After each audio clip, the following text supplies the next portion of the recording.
नमस्कार, मैं Shalvi speed news से शुक्रवार की ताजा खबरों में आपका स्वागत है।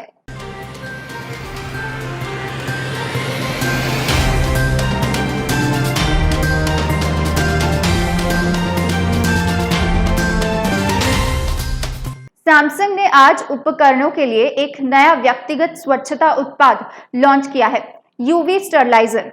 सैमसंग यूवी स्टरलाइजर अगस्त 2020 से ऑनलाइन स्टोर और अन्य सभी चैनलों पर 3,599 रुपए की कीमत पर खरीदने के लिए उपलब्ध होगा। ये वायरलेस चार्जिंग के साथ आता है, जिसका उपयोग केवल 10 मिनट में आपके गैलेक्सी स्मार्टफोन, गैलेक्सी बड्स और स्मार्ट वॉच को जल्दी से कीटाणु रहित करने के लिए किया जा सकता है। राष्ट्रीय जनता दल सुप्रीमो और बिहार के पूर्व सीएम लालू प्रसाद यादव से जुड़ी बड़ी खबर सामने आई है। रांची के रिम्स में इलाज करा रहे लालू की सुरक्षा में तैनात एसएसआई कामेश्वर रविदास की हत्या कर दी गई है। उसका शव एक तालाब से बरामद हुआ है। लोग घटना को लेकर कई तरह की बातें कर रहे हैं। हाल ही में उन्हें लालू प्रसाद यादव की सुरक्षा में लगाया गया था। फिलहाल पुलिस ने मृतक एसएसआई कामेश्वर रविदास के शव को कब्जे में लेकर पोस्टमार्टम के लिए अस्पताल भेज दिया है। पंजाब में जहरीली शराब पीने से 21 लोगों की मौत का मामला सामने आया है। इस मामले में फिलहाल एसएचओ को सस्पेंड कर दिया गया और एसआईटी का गठन किया गया है। हालांकि पुलिस जहरीली शराब बनाने वालों को गिरफ्तार कर चुकी है और लापरवाही करने को लेकर थाना तरसिक के एसएचओ को निलंबित कर दिया गया है। अब इस मामले की जांच एसआईटी करेगी। भारत की सबसे बड़ी ऑटो कंपनी मारुति सुजुकी भारतीय बाजार के लिए कई नई कारों पर काम कर रही है। नई रिपोर्ट में दावा किया गया है कि कंपनी अगले 2 साल में भारत में 3 शानदार मॉडल पेश करेगी, जिनमें 2 एसयूवी और एक utility vehicle style hatchback car शामिल है। एमके ग्लोबल फाइनेंशियल सर्विसेज की रिपोर्ट के अनुसार मारुति सुजुकी भारत में ऑफ रोड एसयूवी जिम्नी, एक नई मिड साइज एसयूवी और एक्सेल 5 नाम से यूटिलिटी व्हीकल स्टाइल वाली हैचबैक कार लॉन्च करेगी।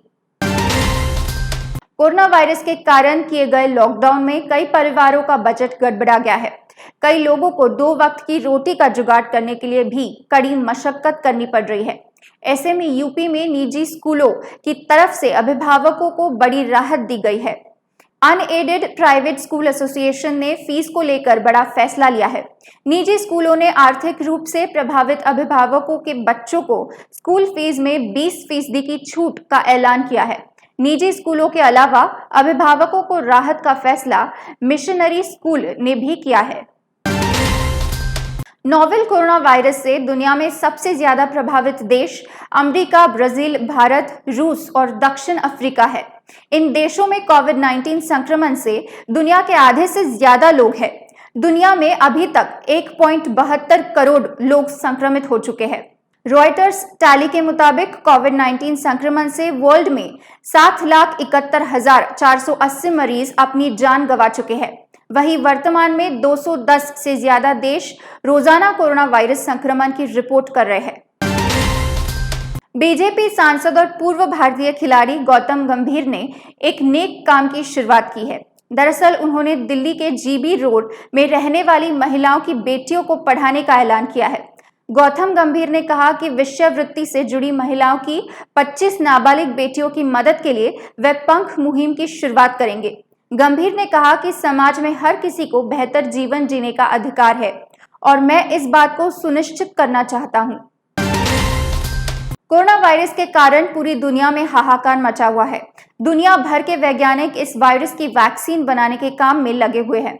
हालांकि किसी को अभी तक सफलता हाथ नहीं लगी, लेकिन जिन वैक्सीन पर काम चल रहा है उसमें ट्रायल के दौरान नतीजे अच्छे आए हैं। दूसरी तरफ आए दिन कोरोना वायरस को लेकर कोई ना कोई शोध सामने आ रहा है। वहीं अब एक रूसी वैज्ञानिक ने दावा किया है कि पानी के अंदर 70 घंटे तक रहने से कोरोना वायरस लगभग पूरी तरह से नष्ट हो जाता है। हैदराबाद में शराब न मिलने की वजह से 9 लोगों के हैंड सैनिटाइजर पीने का हैरान कर देने वाला मामला सामने आया है। करीचेदू शहर में इसी तरह के और भी मामले सामने आए हैं, जहां लोगों ने शराब न मिलने की वजह से हैंड सैनिटाइजर पी लिया। पुलिस ने बताया कि पिछले 2 दिनों में आंध्र प्रदेश के प्रकाशम जिले में अल्कोहल हैंड सैनिटाइजर पीने से कम 9 लोगों की मौत हो गई। राफेल फाइटर जेट भारतीय वायुसेना में शामिल हो गया है। चीन से लेकर पाकिस्तान भारत के राफेल आने के बाद से अपनी सुरक्षा नीति पर बैठक कर रहे हैं। पाकिस्तान को चिंता सता रही है कि राफेल आने के बाद भारत की ताकत में काफी इजाफा हुआ है, तो वहीं चीन ने अब रक्षा मंत्री राजनाथ सिंह के बयान पर प्रतिक्रिया दी है। चीन के विदेशी मंत्रालय ने राजनाथ सिंह की टिप्पणी पर प्रतिक्रिया व्यक्त करते हुए कहा कि इससे क्षेत्र में शांति और स्थिरता आएगी। आज की ताजा खबरें यही समाप्त होती है। कल फिर मिलेंगे इसी वक्त नई ताजा खबरों के साथ। शुक्रिया।